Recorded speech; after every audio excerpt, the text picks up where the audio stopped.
Hello guys, welcome back to solution Mitra. जो हमारी train पे बेस्ड प्रॉब्लम होती है उसका अगला टाइप का क्वेश्चन आप देख सकते हो। क्वेश्चन क्या कह रहा है हमारा, two trains travel in the same direction at 50 kilometre per hour and 32 kilometre per hour respectively. A man travel in slower train observe that the faster train passes him completely in 15 second. What is the length of faster train in metre. तो देखो same direction में चल रही है, यानी कि train जो है पहली वाली वो भी इस डायरेक्शन में चल रही है, ट्रेन ए भी इस डायरेक्शन में चली, ट्रेन बी भी इस डायरेक्शन में चली, सेम डायरेक्शन में। और स्पीड दे रखी है, इनकी स्पीड दे रखी है, जैसे इसकी 50 किलोमीटर पर आवर है, इसकी कितनी है 32 किलोमीटर पर आवर है। कह रहा है कि एक दूसरे को इन्होंने क्रॉस करने में कितना टाइम लिया है, 15 सेकंड लिया है। बेसिकली एक दूसरे को क्रॉस भी किया है, हम मान सकते हैं। और ये बता रखा है कि जैसे फास्टर ट्रेन जो होगी, यानी कि जैसे देखो पहले वाली ट्रेन फास्ट है क्योंकि इसकी स्पीड क्या है, ज़्यादा है। तो पहली वाली ट्रेन ने जो दूसरी वाली ट्रेन है उसको क्रॉस कर दिया है 15 सेकंड में। वही कह रहा है कि एक आदमी स्लो वाली ट्रेन में था, उसने देखा कि जो फास्ट ट्रेन चल रही है उसने 15 सेकंड में हमारी जो ट्रेन है, जो उसकी ट्रेन थी स्लो चल रही थी, उसको क्रॉस कर दिया है। तो टाइम कितना, क्या कह रहा है, जो ट्रेन की लेंथ थी वो कितनी होगी फास्टर ट्रेन वाले की, जो तेजी से चल रही है उसकी लेंथ को हमें फाइंड करना है। तो कैसे करेंगे देखते हैं।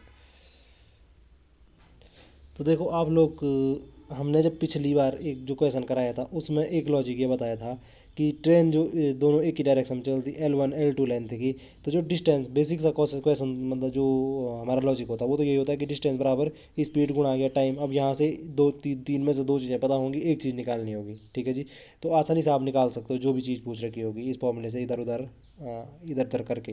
टाइम निकालना है तो एस इधर चले जाएगी, स्पीड इसके अपॉन में, स्पीड निकालनी है तो टी इसके अपॉन में चला जाएगा, डिस्टेंस निकालनी है तो दोनों का प्रोडक्ट कर दोगे। ऐसे करके आप कुछ भी निकाल सकते हो। अब यहाँ पे बहुत इंटरेस्टिंग क्वेश्चन है ये वैसे, अगर देखा जाए कैसे। अब जैसे हमने कहा था कि जो डिस्टेंस हो जाती है जब दोनों ट्रेन की लेंथ हमें पता होती है, L1 प्लस L2 हो जाती है, और जो हमारी डिस्टेंस होती है वो तो ये हो जाती है। स्पीड आपकी क्या हो जाती है, तो स्पीड अगर एक ही डायरेक्शन में चल रहे हैं तो क्या करना पड़ेगा, रिलेटिव स्पीड को माइनस करना पड़ता है, यानी कि उनका डिफरेंस लेना पड़ता है। अगर ये यू स्पीड से जा रही थी, ये भी स्पीड से जा रही थी, यू माइनस भी इनकी रिलेटिव स्पीड हो जाएगी। और टाइम हमें दे ही रखा कितने सेकंड में क्रॉस किया है। लेकिन यहाँ पे इंटरेस्टिंग चीज़ ये है कि उसने कह रहा है कि जो दूसरी ट्रेन में कोई आदमी है ना, उसने ऑब्जर्वेशन किया है। तो इसने ऑब्जर्वेशन किया है तो यहाँ पे जो डिस्टेंस हो जाएगी वो ट्रेन, जो पहले वाली ट्रेन जो तेज़ी से निकल गई है उसकी लेंथ के बराबर हो जाएगी, है ना। और वही हमें पूछ भी रखी है। अगर कोई आदमी होता, वो हमारा मतलब अलग से यहाँ से देख रहा होता, प्लेटफॉर्म पे खड़ा होता या ट्रैक के किनारे खड़ा होता और फिर इन दोनों ट्रेन को देखता, तो उस टाइम हमारी जो लेंथ होती वो हमारी ये हो जाएगी, L1 प्लस L2 दोनों का सम हो जाएगा। लेकिन जब दोनों ट्रेन में से किसी एक में से कोई ऑब्जर्वेशन कर रहा होगा तो जो अपोजिट ट्रेन होगी उसकी लेंथ ही क्या हो जाएगी, डिस्टेंस हो जाएगी। ये बड़ा इंटरेस्टिंग फैक्ट है यहाँ पे। तो यहाँ पे देखो हमारा जो लेंथ है फाइंड करना है डी, वो हम इस फॉर्मूले से पता कर सकते हैं। डी बराबर क्या हो जाएगा, स्पीड इंटू टाइम। स्पीड कितनी हो जाएगी, यहाँ पे हमने कहा है कि एक ही डायरेक्शन में जा रही है तो रिलेटिव स्पीड क्या हो जाएगी, उनका डिफरेंस ले लो। तो फास्ट चल रही है जो, उसमें से हमने जो स्लो चल रही है उसको माइनस कर दिया है। ये हो गया जी।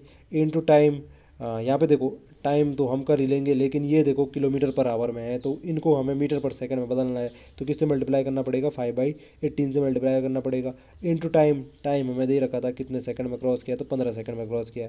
सारी चीज़ें आपको पता चल चुकी है। वैल्यू रखो, फटाफट कैलकुलेशन करो, आपका आंसर मिल जाएगा। 50 - 32 कितना हो जाएगा जी, 28 हो जाएगा। 28 कहाँ यार, 18 हो जाएगा। और ये हमारा कितना हो जाएगा, 5/18।